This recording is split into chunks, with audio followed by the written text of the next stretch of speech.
청함받은 자와 택함받은 자. 하나님은 인간을 만드셨어요. 그런데 마귀가 인간의 영혼을 빼앗아 갔죠. 하나님 편에서의 인간은 잃어버린 영혼입니다. 잃어버린 자입니다. 그래서 그 잃어버린 자를 찾기 위해서 하나님께서 많은 종들을 보냈습니다. 선지자를 보내고 또 예수님이 땅에 보내셨고 제자들을 보냈고 성도들을 보냈고 전도자를 보냈습니다. 그래서 마음에 믿고 말씀을 받아들이고 변화되어 세례를 받으면 그에게 구원이 있을 것이고 마음에 안 받아들이고 변화가 없으면 지옥 간다는 것입니다. 그래서 마가복음 16장 15, 16절에 또 이르시되 너희는 온 천하에 다니며 만민에게 복음을 전파하라. 믿고 세례를 받는 사람은 구원을 얻을 것이요 믿지 않는 사람은 정죄를 받으리라. 자, 그래서 우리가 세례 받는다는 것은 내가 믿음으로 들어오겠다는 그 표시거든요. 그래서 절대 세례를 안 받겠다는 사람은 솔직히 말해서 세례는 구원의 촉도는 아닙니다만 그러나 거치는 과정입니다. 그래서 그 과정을 부인하겠다는 것은 아직 나에게 믿음이 없다라는 거예요. 그래서 세례를 거부한다, 즉 믿음을 거부한다고 해도 맞는 말입니다. 다는 아닙니다. 왜냐하면 세례 안 받고도 천국은 갈 수 있으나 그러나 세례를 통해서 교회의 일원이 되게 하는 어떤 예식입니다. 그래서 예식을 안 하겠다 해도 뭐 구원받는 데는 상관없습니다만은 그러나 하나님께서 세례를 명하셨거든요. 그렇기 때문에 세례를 받고 교회의 일원이 되어서 거기서부터 진짜 신앙생활이 출발하는 거죠. 우리가 세례 받았다고 다 천국 가는 것은 아니지요. 그러나 구원받은 사람은 세례를 받고 교회에 들어와서 교회의 한 믿음의 공동체로서 살아가야 되는 거죠. 그래서 세례를 언급하고 있습니다. 하나님은 오늘도 전도자를 보내 구원으로 생명으로 청하고 있습니다. 그래서 오늘 마태복음 22장 1절에서 14절을 통해서 청함받은 자와 택함받은 자를 비유로 설명을 합니다. 자, 첫 번째로 잔치집에 청한 사람들의 반응을 보겠습니다. 혼인잔치를 벌여놨습니다. 배설해놨습니다. 그래서 초대했던 사람들에게 가서 전합니다. 오시라고 했더니 1차로 거절을 합니다. 3절에 보면 그 종들을 보내어 그 청한 사람들을 혼인잔치에 오라 하였더니 오기를 싫어하였거늘 1차로 거절을 합니다. 그래서 다시 보냅니다. 그런데 2차에도 마찬가지 그들이 돌아보지도 않고 거절을 합니다. 오기를 싫어하는 이유가 바로 자신의 일이 더 중요하기 때문이라고 5절에 말하고 있습니다. 그들이 돌아보지도 않고 자기의 일이 더 중요해요. 한 사람은 자기 밭으로 갔습니다. 한 사람은 자기 사업하러 갔습니다. 즉 임금에 초청된 그것보다 자기 일이 더 중요하다는 거죠. 그런데 또 다른 사람들은 어떻게 하느냐, 오지 않을 뿐만 아니라 그 종들을 보냈는데 그 남은 자들은 종들을 잡아 모욕하고 죽여버렸다. 물론 이게 비유입니다. 이것은 이스라엘을 향한 하나님의 사랑을 거절하고 그의 보내신 종들을 지금까지 이렇게 대하였다는 것을 단적으로 예수님이 보여준 비유인 것입니다. 자, 그러면 거절에 대한 임금의 진노를 보겠습니다. 임금이 7절에 보면 거절을 하니까 임금이 노하여서 군대를 보내어 그 살인한 자들을 진멸하고 그 동네를 불사르라고 했습니다. 즉 이스라엘 백성들이 말씀에 대한 순종치 않음에 대한 하나님의 진노라고 은근히 이렇게 비유를 통해서 말을 하는 겁니다. 그래서 이 비유는 하나님께서 메시아를 보냈건만 그들은 자신들의 일이 더 중요하므로 하나님의 일에 동참하지 않고 하나님의 뜻에 순종하지 않고 메시아를 믿지 않는 자들을 심판하는 모습을 우리는 볼 수가 있습니다. 그래서 역대하 36장 15절에서 16절 보면 그 조상들의 하나님 여호와께서 그의 백성들과 그 거하시는 곳을 아끼사 부지런히 그의 사신들을 백성에게 보내어 이르셨으나 그의 백성이 하나님의 사신들을 비웃고 그의 말씀을 멸시하며 그의 선지자를 욕하여 여호와의 진노를 그의 백성에게 미치게 하여 회복할 수 없게 하였으므로 했습니다. 그래서 이 본문의 말씀의 비유는 이와 같이 지금까지 하나님께로 돌아오라고 많은 종들을 보냈으나 그들의 말을 멸시했고 오히려 선지자들을 욕하고 또 죽이고 하는 그런 일들을 했다라는 것을 비유로 말씀하고 있습니다. 자, 그러면 1차 사람들은 다 거절했습니다. 그러면 두 번째로 잔치집에 초청될 또 다른 사람들이 있습니다. 첫 번째 사람들은 다 거절을 해서 안 왔고, 그러면 다시 이에 종들에게 이르되 혼인잔치는 준비되었으나 청한 사람들은 합당하지 아니하니 내 거리 길에 가서 사람을 만나는 대로 혼인잔치에 청하여 오라 한대 했고, 자, 여기서 초청 대상자는 이제 전에는 택함받은 사람들에게 쫙쫙쫙 가가지고 오라 했는데 그들이 다 거절했습니다. 이번에는 택함받은 게 아니라 아무나 데리고 온다고 만나는 대로 내 거리 길에 가서 만나는 사람들이라고 했습니다. 8절에 그죠? 자, 길거리에서 만난 사람들의 특징이 뭐예요? 악한 자나 선한 자나 아무나 가리지 말고 저기 악하네 저기 선하네 그런 거 보지 말고 악한 자나 선한 자나 그냥 막 데리고 오라는 거예요. 그러니까 가리지 말라는 거죠. 10절에 종들이 길에 나가 악한 자나 선한 자나 만나는 대로 모두 데려오니. 그러니까 하나님의 뜻은 딱 보니까 착하게 보여서 착하니까 교회 온나. 딱 보니까 악해. 아이고 쟤는 오면 안 돼. 그게 아니라고요. 그냥 악한 자나 선한 자나 만나는 대로 데려오라. 이런 뜻이에요. 이 비유는. 자, 누가복음 14장 21절에는 같은 맥락인데 비슷한 같은 사건인데 거기는 이렇게 표현을 해요. 어떤 사람을 데려오냐면은 네의 집주인이 노하여 종들에게 이제 다시 보내요. 빨리 시내의 거리와 골목으로 나가서 가난한 자를 데리고 오고 가난한 자들 또 몸 불편한 자들 데리고 오고 맹인들 데리고 오고 저는 자들을 다 데려왔나? 이러는 거예요. 다 데려온다. 그래서 이 비유는 누구나 처음에 이미 초청하기로 택한 사람들은 하나도 안 오는 거예요. 그러니까 뭐랄까요, 다 그냥 진멸해버리고 그 다음에 보냈을 때는 만나는 대로 아무나 데려온나. 근데 마태복음은 악한 자나 선한 자나 다 데려오라는데 누가복음에서는 뭐라 하냐면 가난한 자들 데리고 온나, 몸 불편한 자들 데리고 온나, 맹인들도 데리고 온나, 쩔뚝 저는 자도 데리고 온나, 다 데리고 온나. 하나님 앞에서는 맹인이라고 한 용어는 아닙니까? 아멘, 그죠? 맞죠? 아멘? 한 용어는 아니겠습니까? 하나님 앞에서는 가난하다고 하나님이 가난하다고 멸시합니까? 그래도 한 영혼 가난하든 가난하든 부자든 그거는 인간의 기준이고 하나님의 기준은 저게 사람이냐 아니냐 그거에 사람이면 하나님의 백성입니다. 아멘입니까? 짐승은 하나님의 백성 아니에요. 그냥 짐승일 뿐인데 사람이면 가난하든 돈이 있든 없든 하나님의 백성입니다. 그러니까 가난한 자들도 데리고 오고 몸 불편한 자들도 데리고 오고 맹인들도 데리고 오고 저는 자들을 데리고 오느라 이렇게 해요.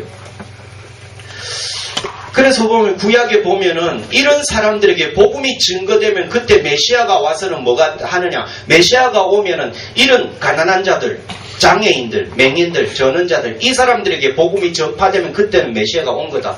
이렇게 구약은 얘기를 해요. 그래서 구약에 예언한 대로 예수님께서 비유를 이렇게 해요. 가난한 자들 데리고 오고 몸 불편한 자들, 맹인들, 저는 자들 다 데리고 오너라. 혼인잔치집은 교회에 초청된 자들을 비유합니다. 그렇다면 교회는 선한 자나 악한 자나 만나는 대로 들어와야 할 것입니다. 아멘입니까? 여러분들이 다 착해서 물론 다 착합니다만 그러나 악한 자도 들어와야 될 줄로 믿습니다. 교회는 선한 자만 들어오는 것이 아니라 악한 자도 들어와야 되는 거예요. 가난한 자들, 또한 몸 불편한 자들, 맹인들, 저는 자들이 교회는 들어와야 할 것입니다. 아멘입니까? 네. 왜냐하면 교회는 어차피 교회는 하나님을 위해서 있는 거고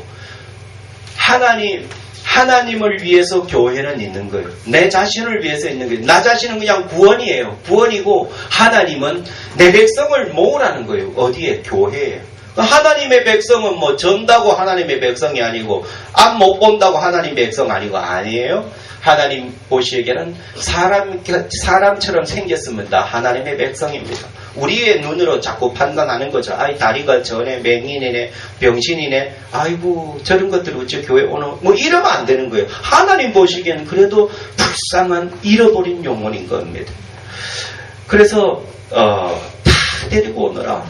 그래서 교회에 들어온 자를 만약에 선택해서 들어오게 한다면 선한 자만 들어와야 하는 겁니까? 악한 자는 못 들어오는 건가? 아니거든요. 이 땅에 여러분들은 다 선하지만 그런데 그 선한 기준이 어디 있습니까? 성경에 보면 선의 기준이 이래요. 시편 14편 3절에 보면은 다 한번 읽어봅시다. 시작. 다 치우쳐 함께 더러운 자가 되고 선을 행한 자가 없으니 하나도 없도다. 하나님 입장에 보서는 전부 다 더럽더라는 거예요. 우리가. 여러분들 깨끗합니까? 저부터가 더러운 것 같아요. 더러운 것 같은 게 아니라 더럽습니다. 하나님 보시기에는. 네. 저부터가 더럽고요. 선을 행하는 자 없으니 하나도 없도다. 저부터 선을 행하지 않는 것 같아요. 다 똑같아요. 50보 100보. 네? 악을 약간 행한 사람이 있고 많이 행한 사람, 그걸 50보 100보지 우리에는 선도 있어요. 없다는 게 아니에요. 그러나 선도 있지만 뭐도 있어요? 악도 있어요. 여러분 안 미워합니까? 원수 안 맺습니까? 또 내 속으로 말입니다. 막 누구를 미워하고 그런 거 없으면 그거 전부 다 죄거든요. 저도 있거든요. 물론 해결을 해야 합니다만은, 그러니까, 교회에 들어오는 모든 사람들은 다 이렇게 선만 있는 사람이 없더라는 거예요. 선도 있지만 악이 50보, 100보로 있다라는 거예요. 인정하십니까? 아멘입니까? 아멘 안 하면 전부 다 선한 사람이네. 아멘. 저도 선만 있는 게 아니라 악도 있더라는 거죠. 만일 선한 자들만이 초대되어야 한다면 어떤 기준에 의해서 그들을 선별하시겠습니까? 누가 악인인가 선인인가? 내한테 잘하면 악인이고 나한테 잘하면 선인이고 내한테 못하면 악인입니까? 누구의 기준입니까? 그 기준이 하나님의 기준입니까? 내 기준입니까? 하면 사람들의 기준입니까? 사실 기준은 우리에게는 없어요. 만약에 기준이 있다면 바로 하나님께 있을 줄로 믿습니다. 하나님 보시기에 선인이요 악인이요 그래지. 근데 하나님 보시기에 선과 악인은 없더라는 거죠. 그래서 세상엔 선과 악이 함께 있다고 성경은 말하고 있습니다. 바울이 그랬습니다. 바울이 로마서 7장 21절 23절 이렇게 고백하고 있습니다. 그러므로 내가 한 법을 깨달았노니 곧 선을 행하기 원하는 나에게 악이 함께 있는 것이로다. 아멘. 악이 있더라는 거죠. 정상적인 몸을 가진 자만 들어와야 하는가? 장애인들은 들어오면 안 되는가? 교회는 아니라는 거죠. 오늘 누가복음 14장 22절에 보니까 예수께서 대답하여 이르시되 너희가 가서 보고 들은 것을 요한에게 알리되.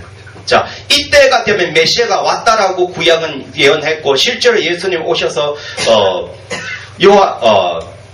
요한의 제자들이 와서 당신이 정말로 메시아 맞습니까? 그럴 때 예수님께서 구약을 인용하면서 맹인이 보며 못 걷는 사람이 걸으며 나병 환자가 깨끗함을 받으며 기먹은 사람이 들으며 죽은 자가 살아나며 가난한 자에게 복음이 전파된다 하라. 그러면 메시아 맞다라는 거예요.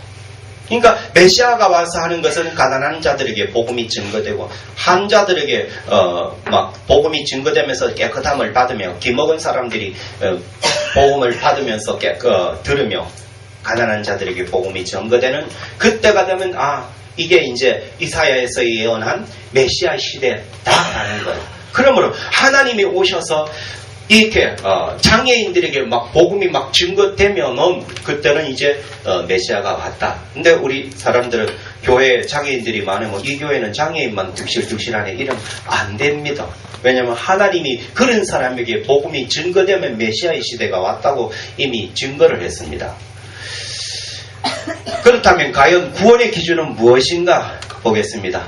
자, 9절 보면 내 거리 길에 가서 사람을 만나는 대로 혼인잔치에 청하여 오라 하는데 임금이 손님들을 보러 들어올세 거기서 예복을 입지 않은 한 사람을 보고, 자, 여기서 지금 이 자리에 초대되어 온 사람들은 어디에 있다가 온 사람들입니까? 9절에 보니까 내 거리 길에 가서 만나는 사람이었습니다. 그러니까 노방전도죠, 그죠? 노방전도 돼서 온 사람들. 그러니까 이미 초청된 사람들은 자기 일이 바빠서 다 갔어요. 그 사람들 합당하지 않다. 그 다음에 임금이 다시 보냈는데 내 거리 길에 가서, 쉽게 말해 노방전도에서 온 사람들, 전도로 치자만 말입니다. 네. 그래서 다 만나는 대로 왔어요. 자, 그럼 예복을 입지 않는 한 사람과 비교할 때 다른 사람의 복장은 어떠했겠습니까? 그런데 다 왔어요. 서딘이든 악인이든 전원자든 쪽석발이든 봉사든 맹인이든 다 왔어요.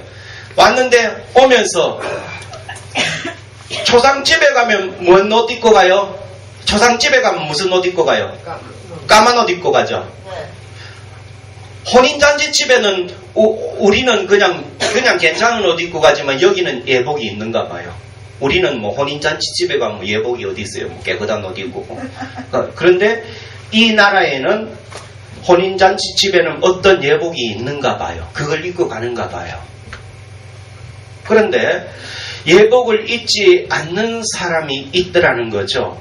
그럼 어떻겠느냐? 예복을 입지 않는 한 사람과 비교할 때 다른 사람들은 전부 다 예복을 다 입고 왔어요. 혼인잔치, 우리나라는 혼인잔치에는 예복 안 입어요. 근데 초상집은 반드시 입고 가죠. 검어도지라든가 우중충한 거 입고 가요. 그걸 입고 가야 그 예의거든요. 혼인잔치집에 가는데요. 삐까번쩍하고 반짝반짝, 죄송합니다. 어디? 자, 초상집에, 장사집에 갔는데, 요란하게, 희양찬란하게, 요란하게 입고 가면 그거는 정말로 실례죠, 그죠? 그래서 그에 맞게 넥타이도 막 까만 걸로 해버리잖아요. 옷도 까만 옷으로. 근데 여기 안 입고 온 사람이 있어요. 그에 비해서 전부 다 입고 왔다라는 거예요. 그러니까 그 예복은 내가 입고 가요. 거기 가면 입혀줘요. 내가 입고 가죠. 초상집에 갔는데 상복 다 줍니까? 내가 그냥 검은 거 입고 가지, 그죠? 자, 여기서 기독교의 전통이 깨집니다. 기독교의 전통은 합동이나 고신이나 이런 데 보면 뭐라고 하냐면은 하나님이 입혀준대요. 근데 여기는 예복은 내가 입고 가는 거지 그 주인이 입혀주는 거 아니에요. 거기에 예복이 널려 있어서 들어가는 자마다 예복을 입고 가는 게 아니라 내가 예복을 차려 입고 가요. 맞죠? 그 장례식장에 가는데 내가 검은 옷 입고 가지, 그 가서 검은 옷 쫙 지혈해가지고 오는 사람마다 검은 옷 입혀가지고 보내고 그런 건 아니거든요. 근데 이 장로교의 어떤 그런 교리는 뭐냐면은 주인이 입혀준대요, 그게. 근데 그렇진 않거든요. 전부 다 내가 입고 가는 거예요. 여기 이제 장로교 교리가 조금 이렇게 변화돼야 돼요. 왜냐? 예복은 내가 입는 거지 주인이 준비해놨다가 입히고 입장시키는 거 아니에요. 이 나라도 마찬가지예요. 예복을 입지 않는 한 사람, 이 사람은 자기가 입지 않은 거지 주인이 옷을 안 줘서 안 입은 게 아니에요. 자, 그렇다면 세 번째, 사거리에서 생각지 못한 왕의 혼인잔치에 초대받았다는 거죠. 뭐 사거리에 가서 무조건 미리 초청된 자들 아니, 미리 초청된 자는 다 이미 끝났어요. 합당하지 않아요. 다 버림받고 그 다음에 다시 보냈을 때 내 거리 길에 만나는 사람들이 지금 초청을 받았거든요. 이 사람들은 엄격결에 초청받은 거 아니에요? 엄격결에. 그러니까 사거리에서 생각지 못한 왕의 혼인 잔치에 초대받았을 때 이들이 예복을 입고 왔다면 이들이 초대받은 후 먼저 행한 것이 어디냐? 이들이 분명히 다 사거리 길에서 만났어요. 길이라는 것은 뭔가 목적이 있어서 가다가 만난 사람. 하여튼 다른 혼인잔치에 갈 거라고 생각지도 않은 사람이 혼인잔치에 그 초청을 받아가지고 가는 거거든요. 그렇기 때문에 이 사람들이 전부 다 예복을 입을리 만무하는데, 그런데 모였던 사람들이 전부 다 예복을 입고 있는데 전부 다 입고 있는데 한 사람은 안 입었어요. 그렇다면 예복을 입은 사람들은 초청을 받아가지고 바로 간 게 아니에요. 먼저 간 곳이 어디입니까? 집으로 갔겠죠. 지금 상태는 뭐 슬리퍼로 까자 사러 갔겠고 뭐 사러 갔겠고, 그런데 슬리퍼, 운동화, 추리닝, 작업복 이런 거 안 입었겠냐.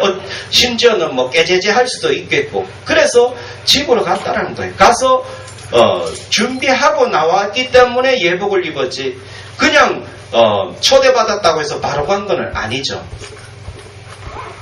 그래서 그들이 예복을 입었을 때 이를 위해 준비하고 행한 일들은 어떤 것들이었을까요? 했을 때 왕의 초대를 받았으니 씻고 닦고 머리 손질하고 화장하고 잔치에 어울릴 합당한 옷을 입고 구두도 닦고 그렇게 갔겠죠.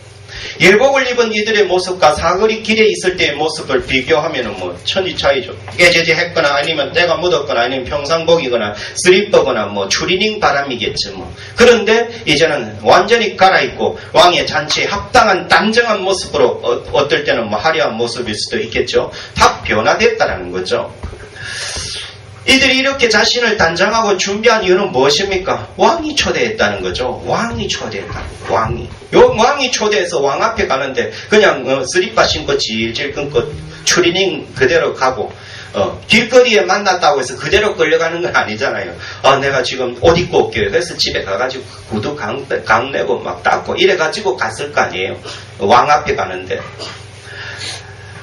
자, 예복을 입었다는 사실로 볼 때 왕궁으로 향하는 이들의 행동은 어땠을까요? 내가 입은 예복이 더럽혀지지 않을까? 행동에 조심이 되겠죠. 행위에다 티라도 묻지는 않을까? 이렇게 돌아보면서 막 엉덩이 뒤로 돌아보면서 옆으로 그러면서 가지 않았을까? 굉장히 행동이 조심이 있었겠죠.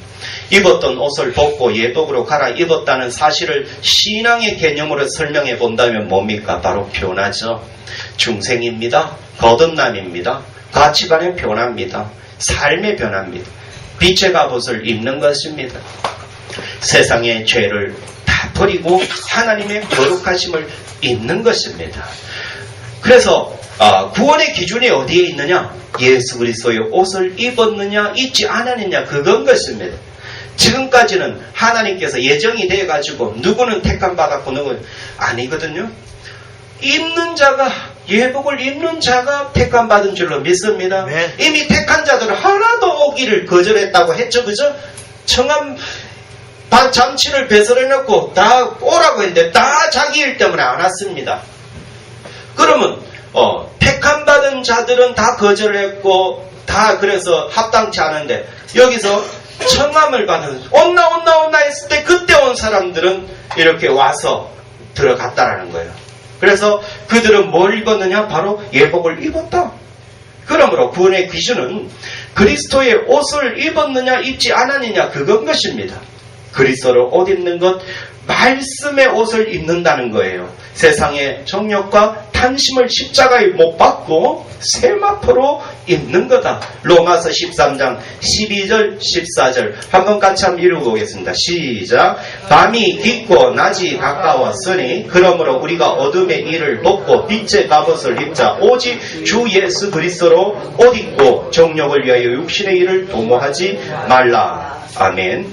자, 여기서 예수 그리스도의 옷 입으라는 것은 예수를 믿으라는 거예요. 예수로 다시 갈아입으라는 거예요. 말씀을 입으라는 거예요. 믿으라는 거예요. 그 말씀을 입고 우리가 구원받고 천국 가는 거라는 거예요. 그래서 계시록 19장 8절은 이렇게 또한 표현을 합니다. 계시록 19장 8절 시작. 그에게 빛나고 깨끗한 세마포 옷을 입도록 허락하셨으니 이 세마포 옷은 성도들의 옳은 행실이로다 하더라. 아멘. 그러니까 구원은 이런 그리스도로 옷 입을 때 구원받는 것이라는 거예요. 근데 미안하지만 택함 받은 자들은 하나도 합당한 그 사람이 하나도 없더라는 거예요. 자, 이럴 때 택함받은 사람들은 바로 이스라엘 백성들이었습니다. 그들은 하나도 합당하지 않았습니다. 자, 그러면 예복을 입지 않는 자들을 보겠습니다. 자, 첫 번째 11절에 보면 임금이 그 예복을 입지 않는 자들에게 이렇게 해요. 임금이 손님들을 보러 들어올세 거기서 예복을 입지 않는 한 사람을 보고 이르되 친구여 어찌하여 예복을 입지 않고 여기 들어왔느냐 하니 그가 아무 말도 못하거늘 합니다. 혼인잔치 집에 가려면 예복을 입고 가듯이 교회는 그리스도의 옷을 입어야 할 줄로 믿습니다. 교회는 왔는데 그리스도의 옷을 입지 않고 말씀을 믿지 않고 입지 않는다면 하나님께서 합당하지 않는 거예요. 믿음에 합당하지 않는 거예요. 그것을 입지 않았다는 것은 변화 없이 교회에 다니는 것과 똑같다라는 거죠. 그러니까 내가 믿음 없이 교회에는 앉아준다는 거죠. 그거 가지고는 천국 못 간다는 거예요. 구원받지 못한다는 거예요. 예복을 입지 않는 자의 받을 대가가 뭐냐? 바로 임금이 사환들에게 이르되 그 손발을 묶고 바깥 어두운 데 내던지라. 거기서 슬피 울며 이를 갈게 되리라 하니라 했습니다. 자, 예복으로 갈아입지 않았다면 그가 본래 악했기 때문이었는가? 악할 수도 있고 안 악할 수도 있고 세상에 안 악한 사람이 어디 있습니까? 그죠? 다 악합니다. 그 사람이 악했기 때문에 예복을 갈아입지 않는 게 아니에요. 예복을 입지 않는 근본적인 이유가 뭐냐는 거예요. 초대를 귀하게, 중요하게, 영광스러운 자리로 여기지 않는다는 거예요. 그 사람에 대한 예의를 갖추지 않았다는 거예요. 마치 초당집에 가는데 막 빛과 번쩍하고 희양 찬란한 옷을 입고 닦아하는 거하고 똑같다는 거예요. 이건 뭐예요? 그 상대방의 어떤 예의를 아주 무시하고 자기 개성대로 살겠다는 거예요. 그와 마찬가지로 예복을 입지 않는다는 것은 아이고 임금이고 나발이고 뭐 내가 내 사는데 내 멋서 살 이렇게 하면은 임금이 보기에는 이건 아니라는 거예요. 마찬가지로 교회를 왔는데 내가 내 멋대로 아직까지 내가 깨지지 않고 말씀을 입지 않고 그리스도를 입지 않는 상태에서 내 뜻대로 내 마음대로 산다면 거기는 교회는 왔을지언정 천국까지는 못 갑니다. 그런 거예요. 그렇다면 혼인집에 초대할 때 왕이 초대받은 자들에게 원하는 게 뭡니까? 바로 선한 자이든 악한 자이든 상관이 없다라는 거예요. 예복을 입었느냐 안 입었느냐 오늘 초점은 그거예요. 선한 자이든 악한 자이든 상관이 없다. 선하면 얼마나 선하고 악하면 얼마나 악하냐. 다 거기서 50보 100보인데 다만 예복을 입었느냐 안 입었느냐 그겁니다. 예복입니다. 예복은 믿음으로 변화되었느냐, 거듭났느냐, 중생했느냐, 새로운 삶을 살아가느냐, 가치관이 변화되었느냐, 그런 가치관의 변화의 옷을 입어야 되는 거예요. 즉 예수 그리스도의 옷을 입고 오라는 겁니다. 자, 이를 갈게 되리려고 했는데 그 이를 갈게 된 대상은 바로 예복을 입지 않는 자들, 말씀으로 변화되지 않는 자들, 즉 서기관과 바리새인과 종교 지도자들, 이 사람들은 올 생각을 안 합니다. 왔지만 그들의 생각을 변화되지 않습니다. 그래서 마태복음 22장 13절 15절 화 있을전저 외식하는 서기관들과 바리새인들이여 너희는 천국 문을 사람들 앞에서 닫고 너희도 들어가지 않고 들어가려 하는 자도 들어가지 못하게 하는도다. 화 있을진저 외식하는 서기관들과 바리새인들이여 너희는 교인 한 사람을 얻기 위하여 바다와 육지를 두루다니다가 생기면 너희보다 배나 더 지옥 자식이 되게 하는도다 했습니다. 오늘 본문은 혼인잔치가 있어 초대는 했으나 초대된 사람들은 하나도 오지 않았습니다. 합당하지 않았습니다. 그래서 다시 보냈더니 선한 자나 악한 자나 다 왔다라는 것입니다. 그런데 그곳에서 예복을 입지 않은 자가 발견이 되었고 임금은 그 예복을 입지 않은 자를 손발을 묶고 바깥에 쫓아내었다고 합니다. 오늘 이 말씀은 비유인 것입니다. 즉 선한 자이든 악한 자이든 초청을 받을 수 있다는 거예요. 문제는 나의 선과 악이 아니라 예수님이 주신 옷, 말씀, 믿음을 입었느냐 그렇지 않느냐에 달려있다는 것입니다. 그래서 예복을 입은 자는 구원받는다는 것입니다. 청원받은 자는 다 거절하고 초청되어 온 자들 중에서 예복을 입은 자들은 다 구원받았습니다. 그러므로 우리는 뭘 해야 되냐? 우리가 할 수 있는 것은 초청인 것입니다. 초청을 해야 돼요. 구원은요, 내가 초청해도 저 사람 구원 받을까 안 받을까 그거는 그 사람에게 달린 거죠. 초청은 우리는 초청할 자들로서 초청만 하면 됩니다. 초청한 다음에 그가 말씀을 듣고 변화를 일으켜서 믿느냐 안 믿느냐, 천국 가느냐 안 가느냐는 전도한 사람이 책임져요, 자신이 책임져요? 자신이에요. 그죠? 네.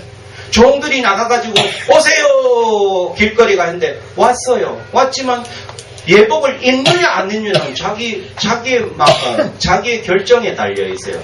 자기 결정에 대한 책임은 자기에게 있는 거지 초청한 사람들에게 있는 것이 아닙니다. 우리는 초청해놓고 저 사람이 천국 갈 건가 물론 조바심이 되죠. 그러나 우리가 해야 될 것은 초청의 자리에 일단은 모시고 오는 겁니다. 우리는 모시고 와야 될 줄로 믿습니다. 왜? 초청은 많은 영혼에게 구원의 기회를 주는 것입니다. 우리가 구원의 기회를 줘야 되는 겁니다. 누구든지 나를 만나는 모든 사람에게 구원의 기회를 줘야 돼요. 줘서 자기가 받아들이면 구원 받을 것이고, 여기처럼 예복 안 입으면 자기 고집대로 살면 할 수 없는 거고, 다만 우리가 해야 될 것은 초청은 해야 된다. 즉 구원의 기회를 내가 아는 사람들에게 전해야 된다는 거예요. 줘야 된다는 거예요. 데리고 와서 그가 예수를 믿으면 구원을 받을 것이고, 믿지 않으면 구원받지 못할 것입니다. 그러므로 우리는 초청해야 될 줄로 믿습니다. 아멘. 우리 초청합시다. 아멘. 옆 사람도 우리 초청합시다 하면 얘기하면서 초청합시다. 네, 초청은 우리의 몫은 초청이에요. 구원의 몫은 자신이. 구원받고 안 받고, 예복을 입고 안 입고는 자기예요. 그죠? 예복은 자기가 입으면 받을 거고, 안 입으면 할 수 없어요. 여러분들이 아무리 초청을 해도 자기가 옷 안 입으면 할 수 없는 거예요. 그러나 우리가 할 수 있는 것은 초청입니다. 초청을 해서 그가 말씀을 받아들이면 그가 구원받는 거지, 우리는 초청까지입니다. 해놓고 그를 위해서 구원 받을 수 있도록, 예복을 입을 수 있도록 그 기도하는 거죠. 기도해서 그에게 구원의 기회를 제공하는 것까지는 우리가 할 수 있는데, 구원 받는 것은 그가 할 일이니 하나님께 맡기고 우리는 초청해야 될 줄로 믿습니다. 초청은 많은 영혼에게 구원의 기회를 주는 것입니다. 아멘. 기도하겠습니다. 하나님, 오늘 택함 받은 사람들은 한 사람도 안 왔지만 임금이 노하여서 다시 보내서 길거리에 가가지고, 노방에 가가지고 다 데리고 왔는데, 선한 자든 악한 자든 병든 자든 절뚝발이든 맹인이든 기먹은 자든 다 왔지만, 그 중에 예복을 입은, 거의 다 예복을 입고 왔는데 예복을 입지 않는 한 사람을 임금이 노해서 쫓아보낸 것처럼, 우리도 아버지 하나님 많은 영혼들에게 가서 초청을 할 수 있게 하여 주옵소서.